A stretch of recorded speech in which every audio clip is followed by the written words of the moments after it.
Welcome back to my YouTube channel. This is Aparna. ఎలా ఉన్నారు అందరూ? బాగున్నారా? ఈ సమ్మర్లో మసాలాలు వేసుకొని కర్రీస్ తింటున్నారా? ఇంక అంతే, ఇలా తిన్నారంటే ప్రాణాల మీదకి తెచ్చుకున్నట్టే. అసలు మసాలాలు లేకుండా చికెన్ కర్రీ ఎవరైనా చేస్తారా? నేనున్నాను కదా చెప్పడానికి. Don't worry. ఫస్ట్ చికెన్ ఒక 2-3 టైమ్స్ కడిగేసుకున్న తర్వాత అందుట్లోనే పసుపు, సాల్ట్, చిల్లీ పౌడర్, టమాటా ఆనియన్ పేస్ట్, ఒక జింజర్ గార్లిక్ పేస్ట్, కొంచెం పెరుగు, ఇవన్నీ బాగా వేసి మిక్స్ చేసి ఫ్రిడ్జ్లో ఒక 1 అవర్ అన్న పెట్టేసుకోండి.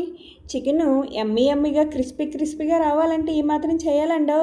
ఇదే మెయిన్ థింగ్ అనేది. తర్వాత ప్యాన్లో ఆయిల్ పెట్టేసుకొని గీ కూడా వేసుకుంటే బాగుంటుంది. తర్వాత అందులోనే కొంచెం క్యాష్యూ నట్స్ వేసుకున్నాను నేనైతే. ఇది బాగుంటుంది ఇవన్నీ వేస్తే. తర్వాత గ్రీన్ చిల్లీ, ఆ రెండు కొంచెం వేగిన తర్వాత ఆనియన్స్ అంటూ వేసుకున్నా. ఆనియన్స్ తొందరగా వేగాలంటే సాల్ట్ వేసుకుంటే సరిపోతుందండి. మనం చూసేసుకోవాలండి, ఎందుకంటే మ్యాగ్నేట్ చేసేటప్పుడు కొంచెం సాల్ట్ వేసుకుంటున్నాం, ఇప్పుడు ఒకసారి ఈ రెండు చూసుకొని బ్యాలెన్సింగ్గా వేసుకోండి మీ టేస్ట్కి తగ్గట్టుగా. ఆనియన్స్ అంటూ వేగిన తర్వాత టమాటాస్ కూడా వేసుకున్నాను నేను. టమాటాస్ కూడా వేసుకొని కరివేపాకు కూడా వేసుకొని ఒక 2 మినిట్స్ మూత పెడితే మంచిగా మెత్తగా మగ్గిపోతాయి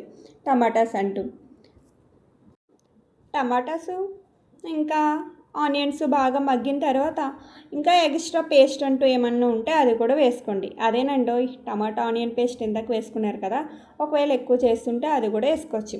ఈ రెండు వేగిన తర్వాత కొంచెం మళ్ళీ చిన్నది జింజర్ గార్లిక్ పేస్ట్ కూడా వేసుకోండి, బాగుంటుంది. దాని తర్వాత చికెన్ కర్రీ అంటే వేసుకొని ఒక 2 మినిట్స్ అట్లా వదిలేసేయండి. ఫస్ట్ అట్లా వదిలేస్తే ఆటోమేటిక్గా మనం ఆల్రెడీ చికెన్లో వేసుకున్న సాల్ట్కి తగ్గట్టుగా అది వాటర్ అంటూ వస్తుంది చికెన్ కర్రీకి. ఆ వాటర్ అంటూ బాగా దగ్గరగా అయిపోయిన తర్వాత అప్పుడు కారం, చికెన్ మసాలా, కొంచెం మళ్ళీ టేస్ట్కి తగ్గట్టుగా సాల్ట్, ఈ 3 వేసుకొని మంచిగా మూత పెట్టేసుకోండి. బాగా మగ్గుతుంది దగ్గరికి. ఆ తర్వాత లాస్ట్లో వేయాలనిపిస్తే కొంచెం వాటర్ పోసుకోండి.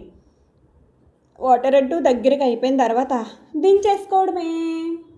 చూసారా, ఎంతో సింపుల్. అసలు నేను ఎక్కడ మసాలా అంటూ వాడలేదు, అయినా సరే నా కర్రీ చాలా బాగుంటుంది. ఇది నేను ఇప్పుడే కాదండి, నా 10 ఇయర్స్ నుంచి చేస్తున్నాను.